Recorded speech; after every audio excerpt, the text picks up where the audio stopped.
Coming your way on Art Rocks, a conversation with self-taught Louisiana sculptor Russell Whiting. I got a commission to do a life-size bronze of Dr. Norman Francis.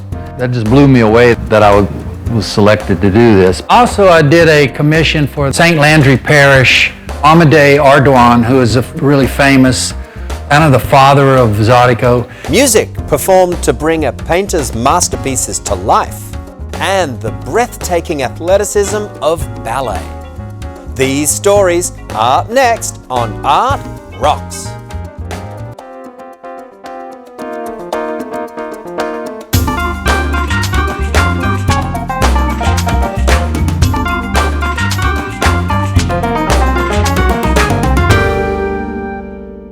West Baton Rouge Museum is proud to provide local support for this program on LPB, offering diverse exhibitions throughout the year and programs that showcase art, history, music, and more. West Baton Rouge Museum, culture cultivated. Art Rocks is made possible by the Foundation for Excellence in Louisiana Public Broadcasting and by viewers like you. Hello, and thank you for joining us for Art Rocks with me, James Fox Smith from Country Roads Magazine. Let's begin in the studio of acclaimed Louisiana steel sculptor Russell Whiting. His body of work encompasses multiple subjects, from the mythological to the religious to modern-day characters real and imagined. Whiting opened up to talk about his creations and the processes behind them. Pieces are made out of solid steel, and I'm carving them with an oxyacetylene torch. There's a huge scrapyard in New Iberia at the port, and I go buy large pieces of steel. They're usually like 3 or 4 inch thick pieces, say 4 foot by 8 foot, and it's all scrap. They separate it there into different sizes so it's easy to get it. Whatever piece I'm making, I break it into silhouettes, and I draw the outlines of those silhouettes on the steel, and I use the torch with a straight tip, and I cut those lines out, and I get these big thick silhouettes of the piece that I'm making. And I'll have to do multiple silhouettes, and I'll put all those together and weld them together, and it makes a steel block that I can then go back and carve with the torch and detail the pieces out. This is a technique that I developed when I worked offshore. I used the torch a lot to deconstruct these big oil rigs, and they would be past their prime. They'd cut them down and get them out of there.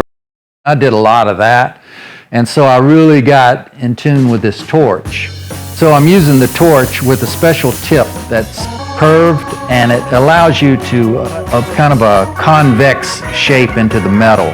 I get the steel really hot, red hot, and then the oxygen in the torch will actually oxidize that metal, and it just starts to slowly peel away like an onion. You just layer it away to get to the final shape.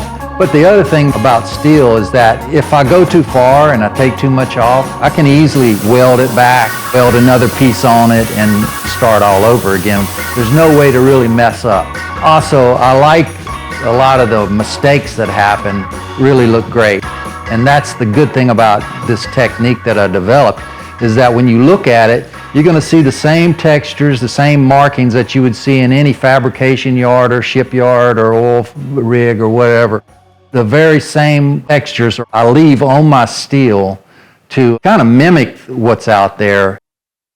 The largest piece I've ever made is at Southeast Louisiana University in Hammond, Louisiana, and it was a Percent for the Art commission for that school that is by their kinesiology and School of Nursing, and the piece is 24 foot tall, and it's 3 figures kind of standing in a totem-like way, and each one represents a different type of motion for the kinesiology part, and the top figure is an angel with a wing, and the wings represent nursing. That is probably my biggest piece. I've made another piece similar to that that went to the Sazerac company in Metairie, Louisiana.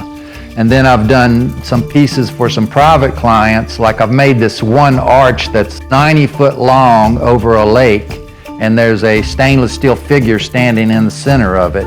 Call it Lady of the Lake, after King Arthur and all that mythology. And I've made several large-scale buffaloes for Bill Goldring.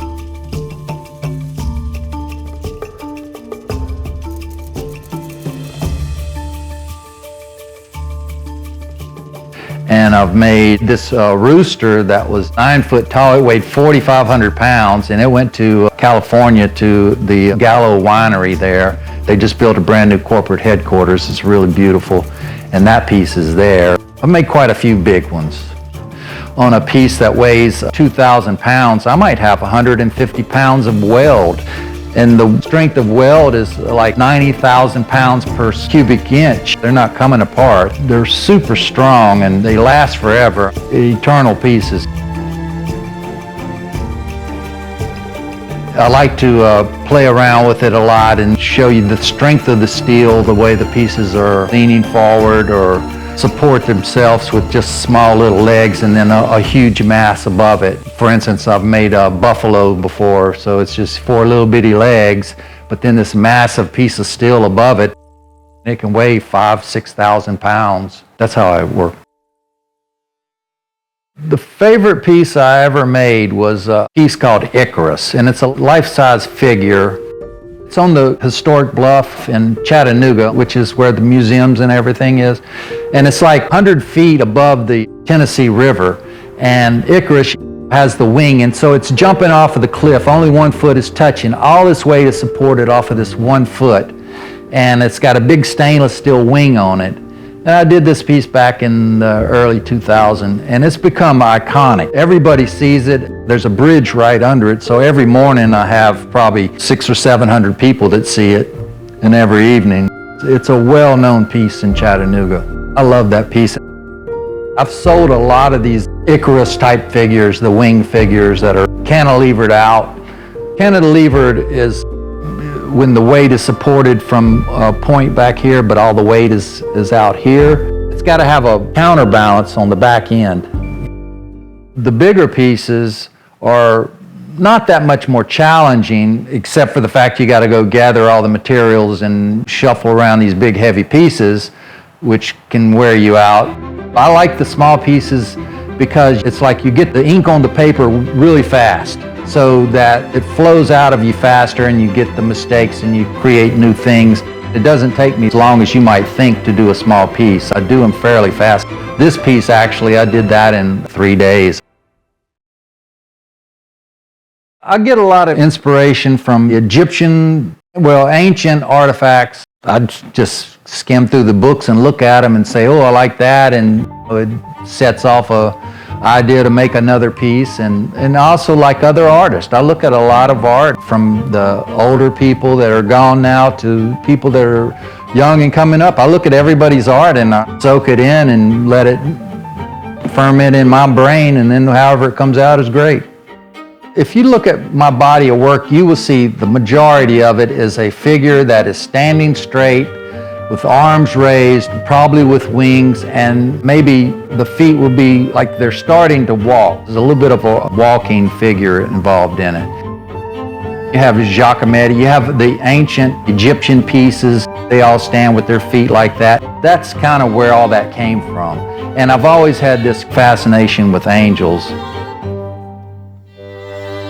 Steel will rust if it's not protected, but it's just a surface rust. Usually they're coated in a wax, and so you can just recoat the wax to protect it.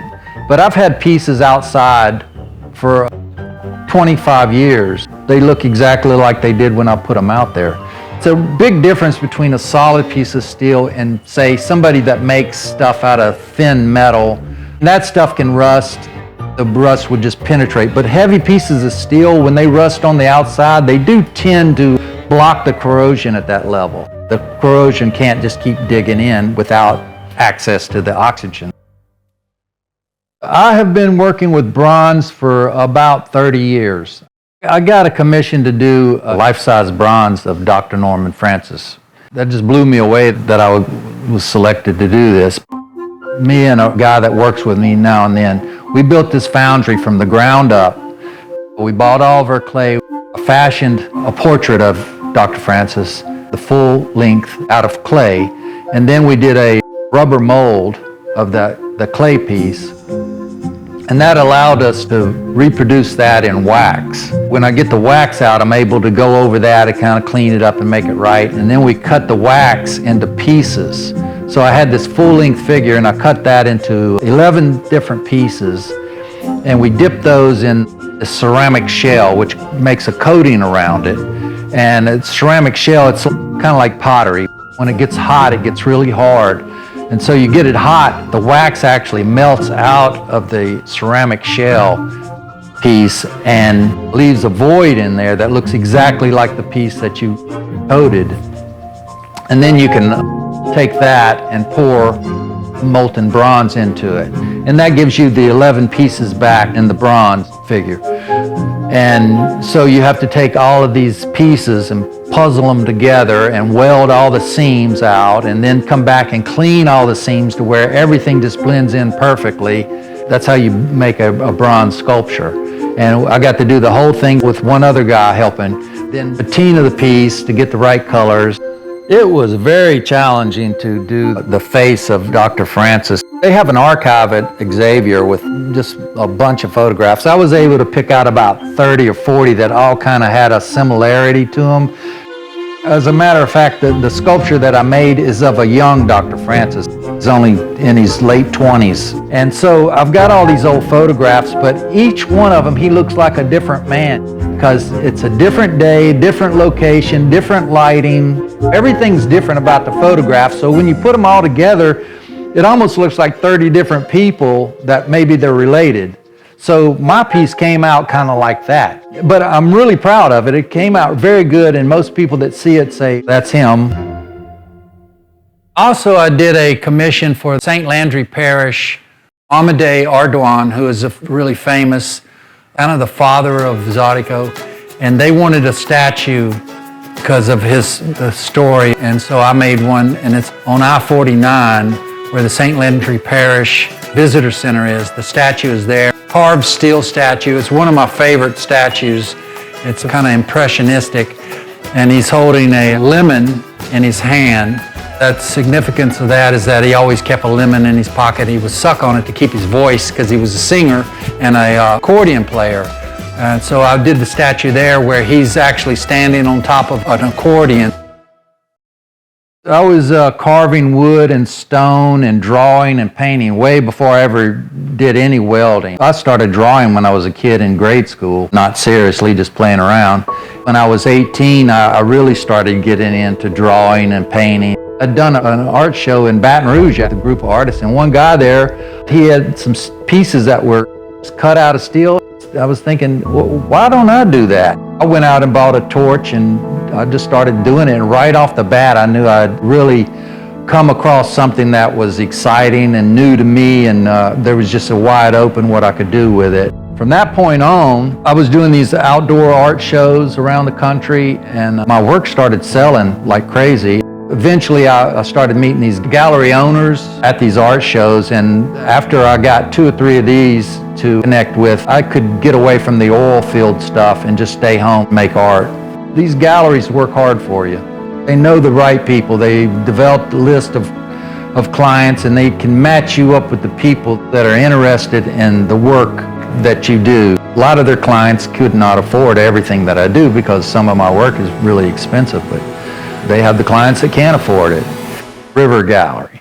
That's the oldest one that I've been with, and I started when they first started that gallery in Chattanooga, back when Chattanooga was a disaster area, which now, of course, it's a gem. It's a beautiful place. It's one of my favorite cities. They take real good care of everything, and they have an outdoor sculpture garden, which is very unusual for a gallery to have such a nice sculpture garden. And they've got stuff like Frank Stella, Pomodoro. They've got these big name artist pieces in this collection, and I've got my work right there with all these big name stuff. So that's pretty nice. The favorite part of my work is when I finish a piece and get to place it in some incredible place that I could never even conceive of having a piece of art there. When that happens, and it's happened with many of my pieces, or if I get to go into somebody's home that has one of these and see where they put the piece, that to me is, I really enjoy that. Louisiana is alive with ways to get to grips with the arts if only you know where to look. So here are a few of our favourites coming your way in the weeks to come.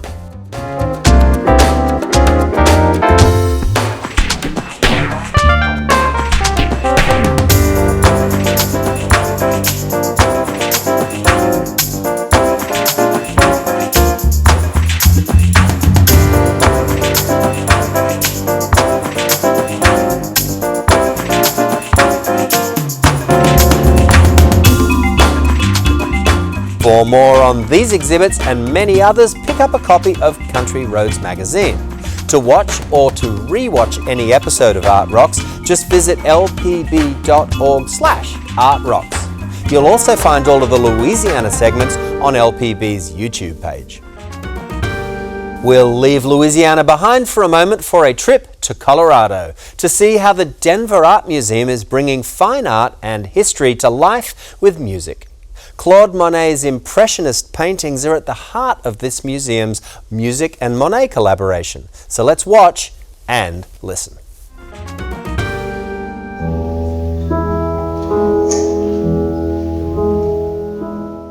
You know, the arts at the time, they had cross-pollination. At the same time when the Impressionist movement was happening, there were impressionistic tendency in poetry and so in music.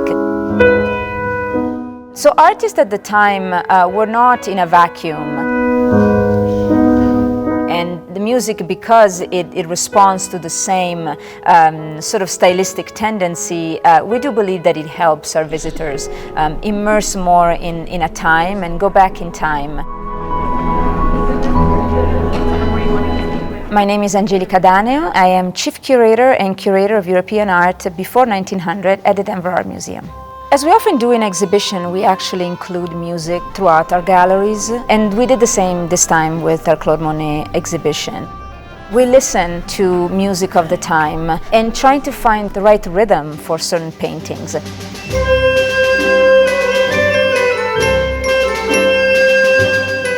You might have something that is very slow and with a slower cadence, which doesn't go well with the scenes of Bordighera, which are an explosion of colors and an explosion of brilliance. So we do look at the paintings and we do listen to the music, and like any visitors, really try to look, does this help me when I look at this painting? My name is Lawrence Golan, and I'm a symphony orchestra conductor, and I'm the music director of the Denver Philharmonic Orchestra.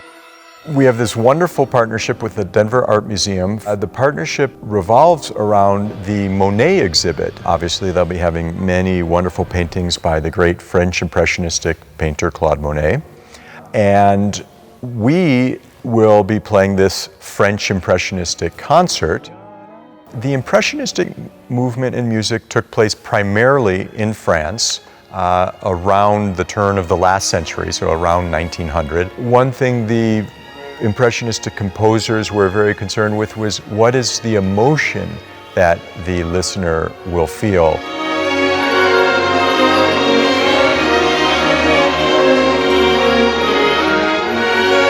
Debussy's Prelude to the Afternoon of a Faun is perhaps the quintessential Impressionistic piece. It starts out with just flute solo by itself, with no accompaniment, and even the notes that Debussy chose for that opening solo are very chromatic, meaning it doesn't establish a key, it doesn't establish any one note as being more prominent. It just sort of meanders around through different notes.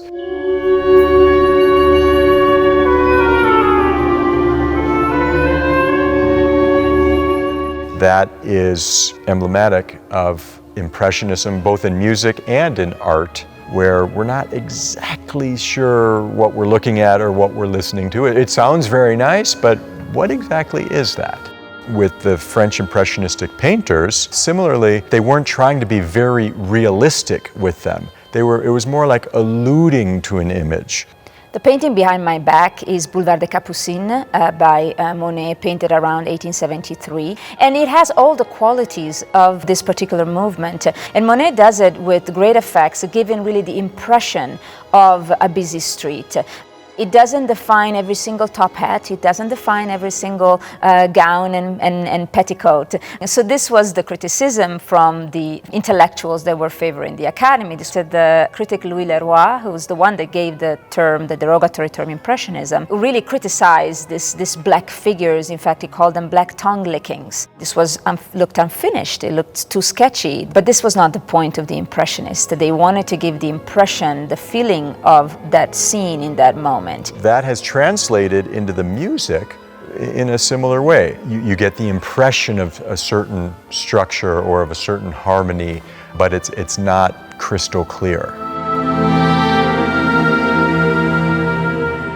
When nowadays we visit exhibitions, we are seeing paintings that were not intended to be shown together in an exhibition space. And so we are mindful of creating some sort of context.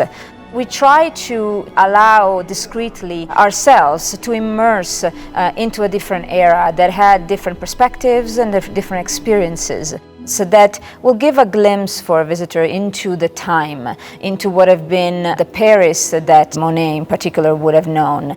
In Paris at this time, the musicians would read the poems of the poets and they would go to the art exhibits of the painters and vice versa. So they were very much integrated. There's connection between art at the museum, between music at the hall, and in our entire community. We're all connected in many ways, and in this case specifically through the arts.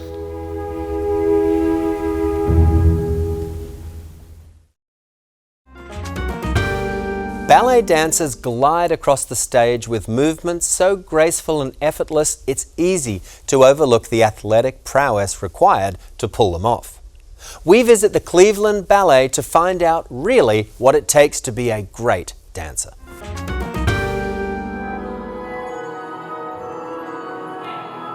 If I've been dancing professionally, like I'm dancing all day, every day, my body doesn't feel young. The amount of stress you put on your body day in and day out, the amount of agility and stamina, if that's not an athlete, I don't know what you call it. Most people's basic understanding of ballet is pointe shoes and tutus, but ballet dancers want audiences to know there's so much more. Our job is to make it look easy on stage, and we're not supposed to show that it's difficult. This season is the first year the Cleveland Ballet is partnering with the Sports Medicine Department at university hospitals, which will allow the dancers to receive more preventive care. The physical therapists who work with the dancers know how to treat the artists as athletes. Our bodies are our instrument. Those are our tools. That's the same as football players. They're using their bodies as an instrument, as a tool to get where they need to be in the game. I'll wake up one morning and I'm in so much pain, and it's like, oh my gosh, I can't do jumps or I can't do this today. And then I go to physical therapy and I'll be like almost 100% better right after, and I'm like, oh wait, I can do this. I think that if I keep on going to physical therapy, the life of my dance career will be a lot longer. It's Marla Minadeo's first season as a professional dancer. Her mom, Gladisa Guadalupe, is the artistic director for the Cleveland Ballet. Guadalupe had to retire after an injury, and she thinks it could have been prevented. The career of a dancer is very short, but if you take care of your body now, in a professional environment and with professionals that in the medical field that understand the wear and tear and how to prevent, they could have careers up to 45 and 50. Why not? That's what we want. Dr. James Voos of UH oversees the partnership, and he's also the sports medicine physician for the Cleveland Browns. He says taking care of an athlete's body is important for football players and dancers, both professional and in training. Yeah, this is particularly close to me, having young dancers at home. Contact athletes such as football players and our performing artists such as ballet dancers put an incredible force on their body day in and day out. That force to jump and maintain poise and posture day in and day out puts an incredible stress on the body. While you may be moving more gracefully in ballet, those stresses on the body are very significant, and so the ability to maintain flexibility, to put together a preventative program is just as important in both sports. Guadalupe says it takes months to put something on stage as a production, but it takes decades for a dancer to be trained. I don't think people understand. They just see the beauty, the curtain goes up, and they just see the end product. They don't see the sweat and the hard work. And that's my hope, that as much as I would like the audience to enjoy, which they do enjoy the performance, that they understand what these artists go through and respect the profession.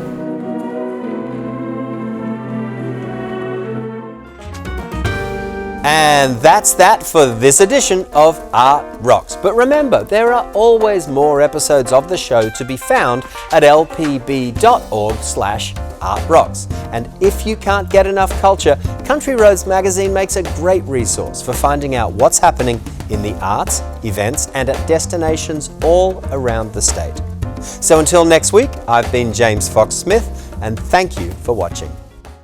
West Baton Rouge Museum is proud to provide local support for this program on LPB, offering diverse exhibitions throughout the year and programs that showcase art, history, music, and more.